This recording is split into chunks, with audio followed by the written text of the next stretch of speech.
জয় Hind students, চলো শুরু করা যাক আজকে ক্লাস। আজকে আমরা ক্লাস 10 ম্যাথমেটিক্স নিয়ে আলোচনা করব। তো চলো শুরু করা যাক আজকে ক্লাস। দেখে নিই আজকে ক্লাসে কি আছে। তো class 10 mathematics exercise 5.3 question number 1, নিম্নে দেওয়া সমান্তর প্রগতিগুলোর সমষ্টি নির্ণয় করো। তো সমষ্টি আমাদের নির্ণয় করতে হবে, ঠিক আছে। তো রোমান নাম্বার 1 কি আছে, 0.6, 1.7, 2.8 ... সমষ্টি বের করতে হবে, ঠিক আছে। তো চলো প্রথমে দেখে নিই ওইখানে কি কি আমরা লিখতে পারি, কি কি আমাদের দেওয়া আছে, ঠিক আছে। তো প্রথমে আমরা লিখতে পারি কি, এখানে প্রথম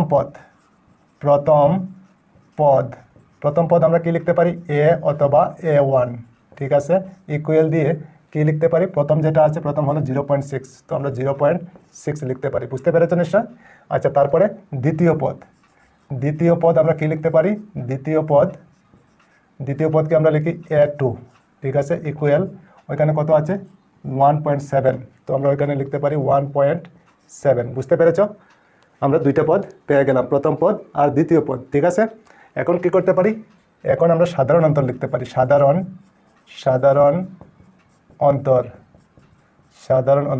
অন্তরকে আমরা কি লিখি, ডি লিখি, ঠিক আছে।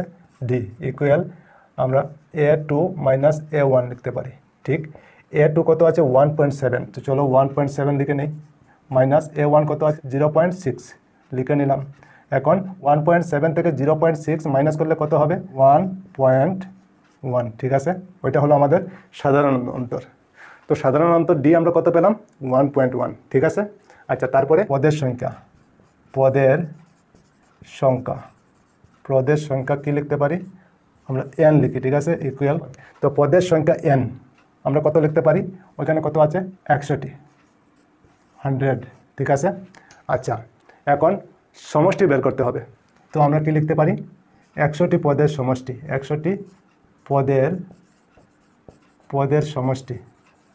সমষ্টি মানে যোগফল। সমষ্টি আমরা কি লিখি, এস এন না লিখে এন এর জায়গায় কত 100 হবে, এস এন ইকুয়াল আমাদের নেই কোয়েকশন মার্ক, ওইটা আমাদের বের করতে হবে, ঠিক আছে। বুঝতে পেরেছো নিশ্চয়। আচ্ছা চলো এখন আগে। সুতরাং আমরা জানি কি জানি, একটা ফর্মুলা জানি, S N equal n/2 second bracket 2a plus n-1 into D, ঠিক আছে। এই ফর্মুলা আমরা সবাই জানি, ঠিক আছে। চলো এখন আমাদের কি বের করতে হবে, s100, তো ওইখানে এস এন এর জায়গায় আমরা কি লিখতে পারি, s100 ইকুয়াল, তো এন এর জায়গায় 100 লিখতে পারি, ওইখানে এন আছে, তো এন এর জায়গায় কত লিখতে পারি আমরা 100, আর নিচে 2 সেকেন্ড ব্র্যাকেট দিয়ে 2 লিখতে পারি, ইন্টু এ আমাদের কত আছে, এ হলো 0.6, তো আমরা লিখতে পারি 0.6 প্লাস এন আমাদের কত, এন হলো 100 মাইনাস 1 ইন্টু ডি আমাদের কত 1.1, তো 1.1, ঠিক। বুঝতে পেরেছো নিশ্চয়।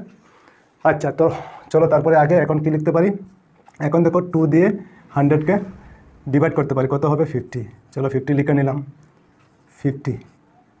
এখন ব্র্যাকেট দিয়ে কী করতে পারি, 2 আর 0.6 ইন্টু করলে কি হবে 1.2 হবে, ঠিক আছে। তারপর প্লাস 100 থেকে 1 মাইনাস করলে কত হবে 99 ইন্টু 1.1। বুঝতে পেরেছো নিশ্চয়। আচ্ছা চলো তারপরে আগে এখন 50 লিখে নেব, আর 1.1 প্লাস এই দুইটায় ইন্টু করলে কত হবে 99, আর 1.1 ইন্টু করলে কত হয় 9 1 যা 9, আবার হবে 9, ঠিক। 9 18 ওইখানে পয়েন্ট হবে, তো কত পেলাম 108.9, তো ওইখানে লিখতে পারি 108.9। বুঝতে পেরেছো নিশ্চয়। আচ্ছা এখন 50 আবার লিখে নেব, আর ইন্টু দিয়ে ওই দুইটা প্লাস করে দেবো, ওই দুইটা প্লাস করলে কি হবে 1.2 প্লাস হয়ে যাবে, তো 1.2 প্লাস করে নেই, 2 আর 9 11 হবে, 11-এর 1, ওইখানে আবার 9, তো 0 হবে, আর ওইখানে 1 হয়ে যাবে, ঠিক আছে। ওই জায়গা হবে পয়েন্ট, তো প্লাস করে কত হলো 110.1, ঠিক। আচ্ছা এখন 50 দিয়ে 110.1কে ইন্টু করলে কত হবে, 5 দিয়ে করে নিই, কত হয় 5 1 যা 5, 5 0 5 5, আর একটা 0 লাগে, ঠিক কি না। তো ওইখানে 0 বসলে কত হবে, ইন্টু 5505, ওইটা হলো আমাদের আনসার। বুঝতে পেরেছেন নিশ্চয়। তো ওইখানে কী পেলাম আমরা, 100টি পদের সমষ্টি কত 5505 ওইটা হলো আমাদের আনসার। তো আমরা ওইখানে লিখতে পারি সুতরাং 100টি পদের সমষ্টি, 100টি পদের সমষ্টি হলো কি লিখতে পারি 5505 আনসার। তারপরে চলো কোয়েশ্চেন নাম্বার 4 দেখে নিই। কোয়েশ্চেন নাম্বার 4 কি আছে, 1/15, 1/12, 1/10 ... 11টি পদ। তো 11টি পদের সমষ্টি আমাদের কত হবে বের করতে হবে, ঠিক আছে। তো চলো প্রথমে দেখে নিই ওইখানে কি কি আমাদের দেওয়া আছে। তো আমরা কি লিখতে পারি, এখানে প্রথম পদ কি লিখতে পারি, a অথবা a1 ইকুয়াল প্রথম যেটা আছে ওইটাই হবে 1/15, ঠিক আছে। তারপর দ্বিতীয় পদ কি লিখতে পারি, a2 ইকুয়াল 1/12, ওইটা হবে সেকেন্ড যেটা আছে 1/12, ঠিক। আচ্ছা, তো প্রথম পদ আর দ্বিতীয় পদ আমরা পেয়ে গেলাম। এখন কি করতে পারি, এখন আমরা সাধারণ অন্তর বের করতে পারি। সাধারণ অন্তর আমরা কি লিখি, d equal a2 minus a1, ঠিক। a2 কত 1/12 মাইনাস a1 1/15, ঠিক আছে। এই দুইটার এলসিএম কত হবে, 60 হবে, ঠিক আছে। 12 দিয়ে 60কে ডিভাইড করলে কত হয়, 5 হবে না। তো 5 দিয়ে 1কে ইন্টু করলে 5ই হবে, মাইনাস ওইখানে কত আছে 15 দিয়ে 60কে ডিভাইড করলে কত হবে 4 দিয়ে 1কে ইন্টু করলে 4ই হবে, ঠিক। বুঝতে পেরেছ, নিচে হবে 60 আর উপরে 5 থেকে 4 মাইনাস করলে 1। তো সাধারণত ডি আমাদের কত হলো 1/60, বুঝতে পেরেছ নিশ্চয়। আচ্ছা, তারপর 11টি পদ। তো আমরা লিখতে পারি পদের সংখ্যা হলো n ইকুয়াল 11, ঠিক আছে। আচ্ছা, তারপরে আমাদের কি বের করতে হবে, সমষ্টি। তো আমরা লিখতে পারি 11টি পদের সমষ্টি হলো যোগফল। সমষ্টি আমরা কি লিখতে পারি, এস এন না লিখে কি লিখবো 11, যেহেতু 11টি পদ ইকুয়াল আমাদের জানা নেই, বের করতে হবে কোয়েশ্চেন মার্ক। বুঝতে পেরেছেন নিশ্চয়। আচ্ছা, এখন কি করতে পারি, আমরা জানি S N equal n/2 into 2a plus n-1 into d। এই ফর্মুলা আমরা সবাই জানি, ঠিক আছে।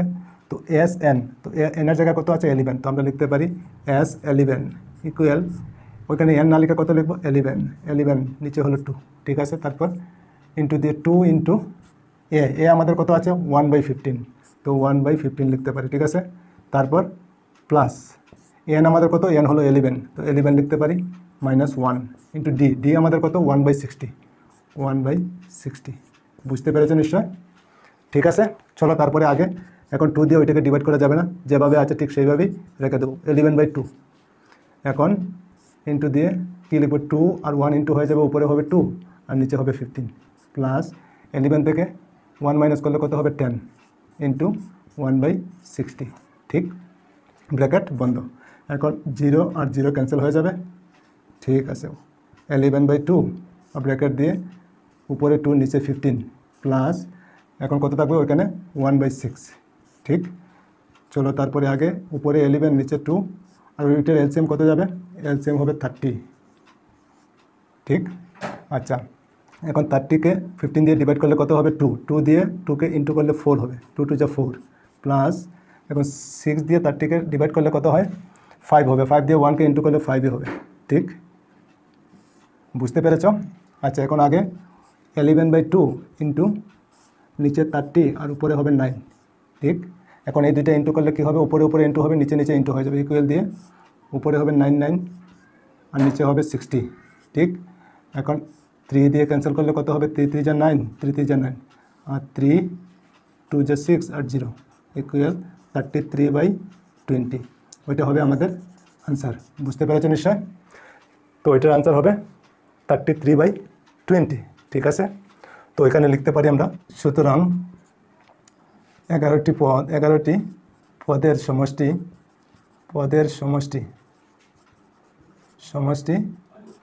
33/20, ওইটা হলো আনসার। বুঝতে পেরেছ নিশ্চয়। তো নিশ্চয়ই তোমরা বুঝতে পেরেছো। তো ঠিক আছে, আজকে এই পর্যন্তই থাক, আবার অন্য কোনো ক্লাসে তোমাদের সঙ্গে দেখা হবে। সবাই ভালো থেকো, সুস্থ থেকো, আর মন দিয়ে পড়াশোনা করো। জয় হিন্দ, বন্দে মাতরম।